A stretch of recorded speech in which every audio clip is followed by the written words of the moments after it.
And అందరికీ heroine Pratyusha సంబంధించినటువంటి case ఇప్పుడైతే వైరల్గా మారింది. సోషల్ మీడియాలో ట్రెండింగ్గా నిలిచింది. ఇప్పుడు సెన్సేషన్ క్రియేట్ చేసింది. 24 సంవత్సరాల తర్వాత మరి కోర్టు తీర్పిచ్చింది. మరి దీనికి సంబంధించి మరి హీరోయిన్ ప్రత్యూషను సూసైడ్ చేసుకునేలాగా మోటివ్ చేసి మరి ఆమెను హత్యని మరి ధృవీకరించి కోర్టు అయితే ఇప్పుడైతే మరి సిద్ధార్థ్ రెడ్డిని లొంగిపోవాలని చెప్పేసి అయితే నోటీసులు అయితే ఇచ్చేసింది. దాంతో ఇప్పుడు మరి ఈ కేసు సంబంధించిన విషయాలు మరికొంతగా బయటకు వస్తూ ఉన్నాయన్నమాట.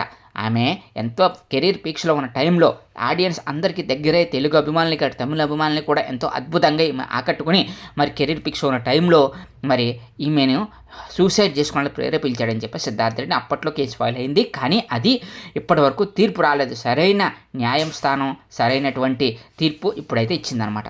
దీంతో ఈమెకు సంబంధించినటువంటి న్యూస్ ఇప్పుడైతే వైరల్గా మారింది. మరొకసారి అద్భుతమైనటువంటి యొక్క నటిని ప్రత్యూషను అందరూ కూడా గుర్తు చేసుకుంటూ ఉన్నారు. మీలో ఈ మాట ఎంతమంది ఇష్టమో కామెంట్ సెక్షన్లో కామెంట్ చేసి మా ఛానల్ సబ్స్క్రైబ్ చేసుకుని మా వీడియోని అయితే లైక్ చేసేయండి.